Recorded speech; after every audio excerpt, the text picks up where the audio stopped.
अच्छा जी, कुछ रिकॉर्ड्स मैं इंसर्ट कर चुकी हूँ, ये आपके सामने आपको नज़र आ रहे हैं।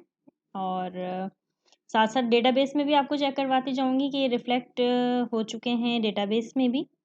अब जो मेरा फर्दर काम है वो एडिट पर है। क्रिएट पे हमने काम कर लिया, अब हम एडिट की तरफ बढ़ेंगे, देन डिलीट। अच्छा, जो इमेज यहाँ पे इंसर्ट हुई हैं वो इमेज आपको मैं चेक करवाऊँगी कि वो प्रोजेक्ट फ़ोल्डर में भी आ रही होंगी नज़र आपको। ये देखें, ये आ गई हैं सारे इमेजेस।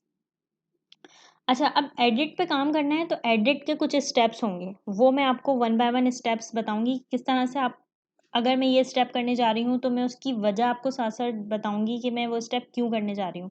लाइक अगर मैं आपको दिखाऊं कि ये है एडिट, ठीक है, सपोज मैं इस पिक्चर को एडिट करने जा रही हूँ।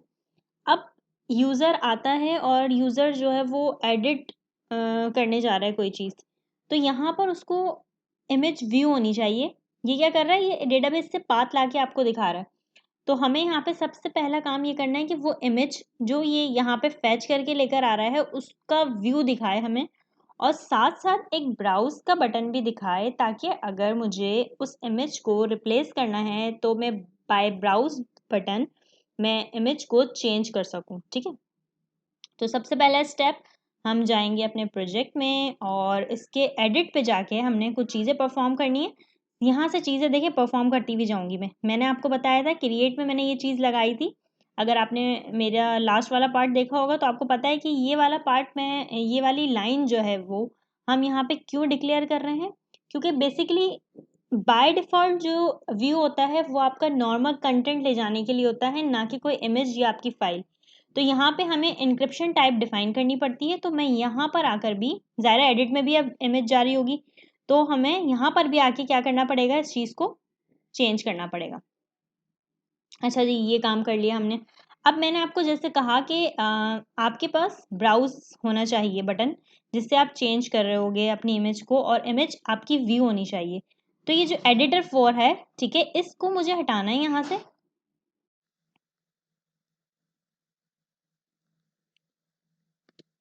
यहाँ पर मैं इमेज सोर्स ले लेती हूँ ताकि इमेज जो है वो शो हो जाए। मैंने कहा url डॉट कंटेंट यहाँ पे यूज़ किया, और मॉडल डॉट इमेज हमने यहाँ पे यूज़ कर लिया। यहाँ पे हाइट और विड्थ डिफाइन कर देते हैं हमारे पास। सपोज मैंने कहा हाइट हो जाए 70, विड्थ आप दे दें यहाँ पे 100 की, सपोज मैंने विड्थ दे दी। अच्छा, जैसे मैंने कहा कि एक ब्राउज बटन भी हमें चाहिए, जैसे कि यहाँ पर था हमारे पास इंसर्शन के टाइम पे, तो इसी को यहाँ पे रख लेते हैं हम। ठीक है, ये हमारा हो गया ब्राउज बटन। ठीक है, एक्सेप्ट में मैंने कहा है जेपीजी हो और जो है पीएनजी और जेपीईजी हो। अब देखें, अब इससे क्या फ़र्क पड़ेगा, मैं आपको दिखाती हूँ कि इससे करने से हमारे पास क्या चीज़ें चेंज हुई हैं। प्रोजेक्ट को रन कर लेते हैं।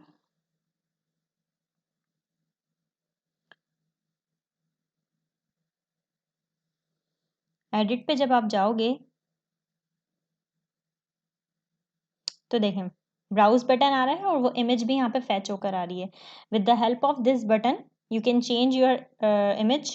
ठीक है, तो ये काम करने का ये पर्पज़ था।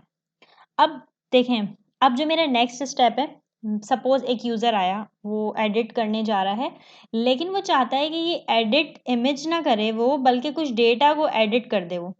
तो अब उसके लिए क्या काम करना पड़ेगा आपको, सबसे पहले मैं इन फील्ड्स का डेटा, अगर मैं चाहती हूँ सपोज इमेज यही रहे लेकिन बाकी डेटा अपडेट हो जाए, तो उसके लिए आपको क्या काम करना पड़ेगा, उसके लिए हमें जाना पड़ेगा कंट्रोलर पर, और कंट्रोलर पर कुछ फंक्शनैलिटी परफॉर्म करनी पड़ेगी। वो मैं फंक्शनैलिटी आपको बता देती हूँ, चलते हैं कंट्रोलर पर। ठीक है जी, ये हमारा कंट्रोलर आ गया। अच्छा, जैसे यहाँ पे फाइल पास किया था हमने, ठीक है, यहाँ पर भी हमें फाइल पास करना पड़ेगा। HTTP पोस्टेड फाइल बेस के लिए जो हमने वो बनाया था फाइल। ठीक है, अच्छा, अब ये काम क्या करेगा, ये बेसिकली डेटा को फैच करके लेकर आ रहा है, जो आपके सामने ला कर भी दिया है उसने। ठीक है, क्योंकि जब हम बेसिकली एडिट के बटन पे क्लिक कर रहे हैं, सॉरी ये वाला मेथड जो है कॉल हो रहा है, जो कि आईडी के थ्रू डेटा को लेकर आ रहा है। अब अगर सपोज एक यूज़र आता है और मैंने कहा यूज़र जो है वो नहीं चाह रहा कि उसकी इमेज अपडेट हो, बल्कि वो चाह रहा है कि कुछ डेटा जो है वो अपडेट हो जाए, बाकी जो फील्ड्स का डेटा है, तो उसके लिए आपको यहाँ पर एक छोटा सा काम करना पड़ेगा।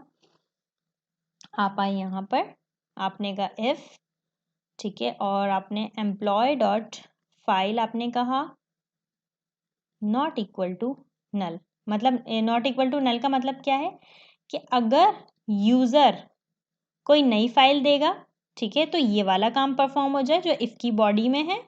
और अगर यूज़र नहीं चाह रहा कि उसकी इमेज अपडेट हो, लेकिन वो बाकी कोई डेटा अपडेट करना चाह रहा है, ठीक है, तो वो वाला काम मैंने एल्स वाले पार्ट में रख दिया। ठीक है जी।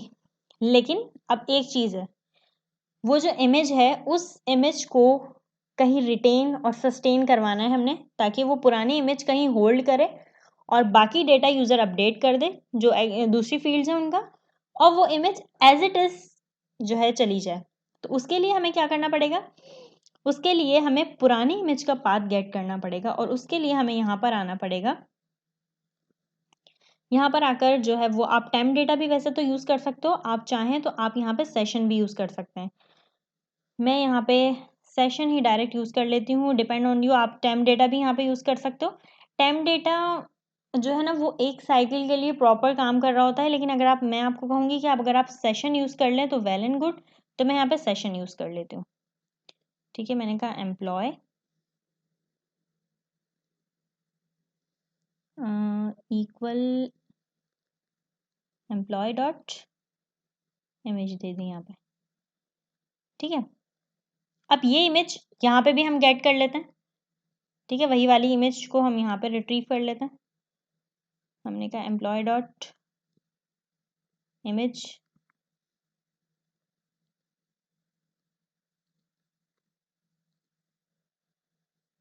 इक्वल टू टेम्प नहीं, बल्कि हम सेशन यूज़ कर रहे हैं, तो हमने यहाँ पे सेशन ले लिया और image path dot to string. ठीक है जी, ये हमने सेशन यहाँ पे यूज़ कर लिया। अच्छा, आप एक काम करें, आप हैंड टू हैंड यहाँ पे भी सेशन को ही मैं यूज़ कर लेती हूँ। ठीक है, मैंने मॉडल यूज़ किया हुआ है, मैं यहाँ पे जो है वो सेशन को ही यूज़ कर लेती हूँ। इमेज पाथ हमारा वेरिएबल क्या है सेशन का, इमेज पाथ। मैंने कहा सेशन और यहाँ पे अपना वेरिएबल पास कर दिया, मैंने कहा इमेज पाथ का वेरिएबल हमने यहाँ पे डॉट टू स्ट्रिंग। ठीक है जी, रन करते हैं एक बार, आपको रन करके चेक करवाते हैं कि अगर मैं दूसरा डेटा अपडेट कर रही हूँ तो क्या वो इमेज अपनी जगह पर है वैसे ही, और वैसे ही चेंज हो रही है। ठीक है, क्योंकि समटाइम होता है कि हमें इमेज नहीं चेंज करनी, लेकिन हम चाह रहे हैं कि बाकी डेटा हमारा अपडेट हो जाए, तो उसके लिए बेसिकली ये काम किया है हमने, जो सेशन वेरिएबल बनाया है, ताकि वो ओल्ड इमेज का जो है वो ओल्ड इमेज को गेट करके रखेगा, ओल्ड इमेज को अपने पास रखेगा, और वो एडिट के पोस्ट में भी हमने वही चीज़ पास कर दी। ठीक है जी, ये आपके सामने आ चुका है। एडिट पे हम क्लिक करते हैं। सपोज़ मुझे यहाँ पे हिना की जगह हिरा करना है, ठीक है। बाकी आप जो भी आप मतलब इनमें से डेटा को चेंज करना है। मैंने ये डेटा किया और मैंने सेव के बटन पे क्लिक कर दिया, तो देखें इमेज अपनी जगह पर रही है। ठीक है, डेटाबेस में भी जो है वो यहाँ पे हिरा चेंज हो गया है, और मैं यहाँ पर आकर आपको चेक करवाती हूँ। तो आप यहाँ पे भी देख सकते हैं कि स्पेलिंग चेंज हो गई है, हिना से हिरा हो चुकी है। ठीक है, देखें इसके ऊपर कोई फ़र्क नहीं पड़ा, इमेज के ऊपर कोई फ़र्क नहीं पड़ा, ना यहाँ फ़र्क पड़ा, ना ही आपके सामने यहाँ पर फ़र्क पड़ा। तो ये काम इसलिए था। अच्छा, अब सपोज़ मैंने कहा कि एक यूज़र आता है, वो इमेज अपडेट कर रहा है, तो उसके लिए हमें यहाँ पे छोटा-सा काम करना पड़ेगा। आपको जो है वो कंट्रोलर के एंड पर, ठीक है, आपके पास देखें यहाँ पर जो है वो ये वाला पार्ट था, इफ वाला पार्ट, ठीक है। तो इसके अंदर आकर आपने क्या करना है कि अगर एक जो है वो यूज़र आता है और वो एडिट करना चाह रहा है इमेज को, तो उसको किस तरह से एडिट करना है। देखिए क्रिएट में जो काम मैंने आपको करवाया था, आपने बिल्कुल एज इट इज़ वही काम यहाँ से कॉपी किया, आपको लेके जाना है ये इधर। ठीक है, अब आप इस लाइन को देखें, ये क्या कर रहा था, बेसिकली ऐड करवा रहा था। तो मुझे इस लाइन की जगह पे जो है वो रिप्लेस करनी है अपनी मॉडिफाई वाली लाइन, कि मेरी इमेज जो है वो बेसिकली क्या हो जाए, मॉडिफाई हो जाए। तो मैं यहाँ पर आकर छोटा सा काम करूंगी, मैंने कहा db.entry ऑफ व्हाट, एम्प्लॉय,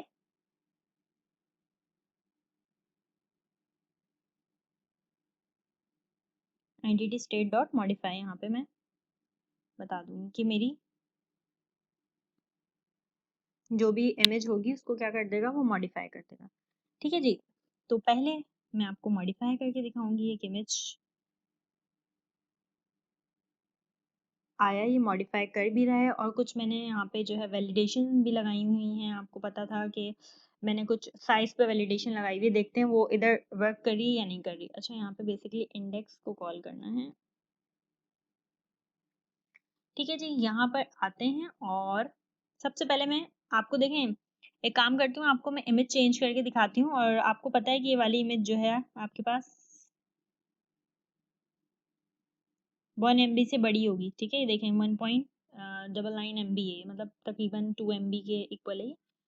तो इसको अगर मैं चेंज करूंगी तो एरर आना चाहिए। अच्छा, एरर देखें आएगा तो वो बोलेगा फाइल मस्ट बी और इक्वल टू जो भी मैंने वहाँ पे मैसेज लिखवाया, लेकिन मैंने एडिट के व्यू पे जाके व्यू बैक यूज़ नहीं किया। ठीक है, तो पहले मुझे वो यूज़ करना है, तभी मुझे नज़र आएगा, वरना मुझे नज़र नहीं आएगा। जैसे यहाँ पे देखें, हमने यहाँ पे पास किया था ना व्यू बैक। ठीक है, तो हमें यहाँ पे भी यूज़ करना है। क्यों यूज़ करना है?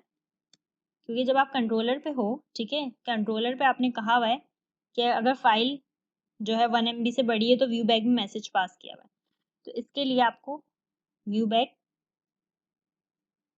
कंट्रोलर के एंड पे भी यूज़ करना था। ठीक है, ताकि वो वैल्यू आपको जो भी दिखाएगा मैसेज, जब तक कि आप वहाँ पे यूज़ नहीं करेंगे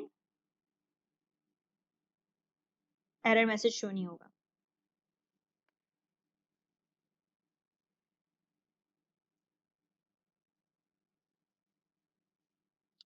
अच्छा जी, यहाँ आते हैं, देखिए मैं एडिट कर रही हूँ, मैं एडिट पे गई और अभी मैं पहले वैलिडेशन चेक करती हूँ। ठीक है, पीसी प्रॉपर्टीज वाली मैंने इमेज ली, ये देखें फाइल मस्ट बी और जो है वो less than equal to 1 MB होनी चाहिए। चलें, अब हम इनकी बात मान लेते हैं। हम जो है वो कोई इमेज ले लेते हैं। सपोज मैंने EMP5 वाली इमेज यहाँ पे ली और मैंने इसको सेव किया। ये देखें इमेज यहाँ पे चेंज हो चुकी है।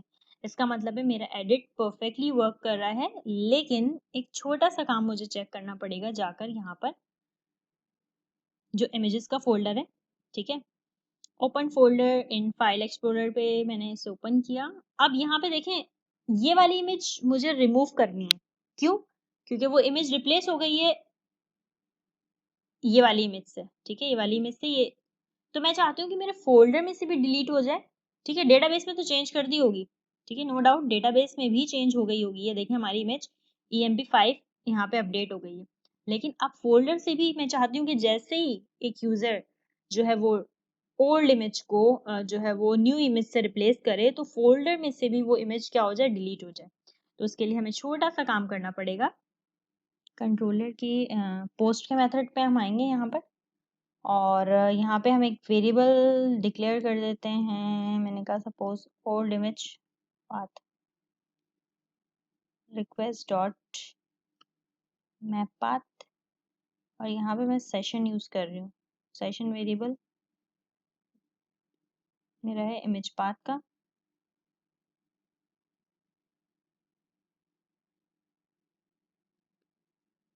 Dot to string.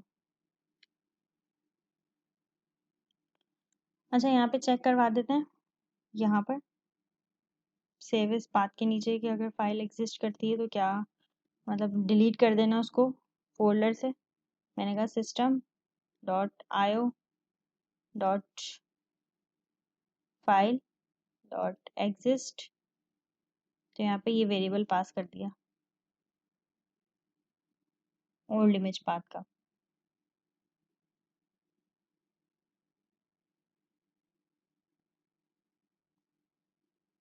System dot IO dot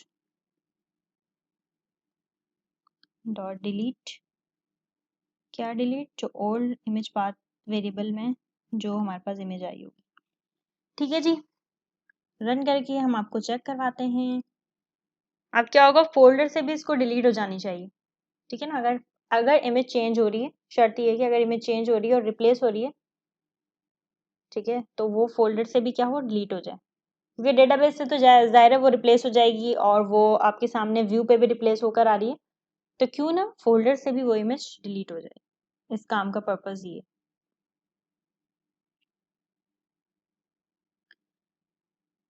suppose मैं ये वाली है एक इमेज, ठीक है, सपोज इसको करवाती हूँ रिप्लेस, मैंने कहा एडिट,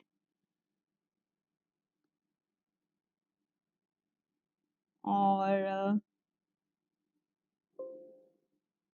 कोई इमेज को हम कर देते हैं रिप्लेस, किसी को सपोज ये वाली ले लेते हैं इमेज, इससे रिप्लेस कर देते हैं। मैंने कहा सेव, देखिए यहाँ चेंज हो गई है, ठीक है, यहाँ चेंज हो गई है, फ्लावर्स वाली इमेज आ गई है और डेटाबेस में भी आ गई होगी, ठीक है जी। ये देखें यहाँ पर हमारे पास ये फ्लावर्स वाली सेकंड नंबर पे आ चुकी है। अब हम आपको प्रोजेक्ट फोल्डर में चेक करवाते हैं कि वहाँ पे ये काम हुआ या नहीं हुआ। मैंने कहा open folder in file explorer, ये देखें वो जो एम्प्लॉय की इमेज थी वो इससे रिप्लेस हो गई है, ठीक है, और वो वाली इमेज इस फोल्डर से क्या हो गई है, डिलीट हो गई है। आई होप कि आपको एक एक चीज़ क्लियर हो गई होगी। स्टेप बाय स्टेप करवाने का मकसद ये होता है कि आपको पता हो कि ये वेरिएबल, इवन मैं एक वेरिएबल भी डिक्लेयर कर रही हूँ तो वो मैं क्यों कर रही हूँ, उसका पर्पस क्या है। तो मेरी कोशिश होती है कि आपको मैं एक एक चीज़ क्लियर करूँ। उससे पहले अगर आपने मेरे चैनल को सब्सक्राइब नहीं किया है so please subscribe my channel और share and like my videos. तब तक के लिए मिलते हैं नेक्स्ट वीडियो में। अपना बहुत सारा ख्याल रखिएगा। Thank you very much. अल्लाह हाफिज़।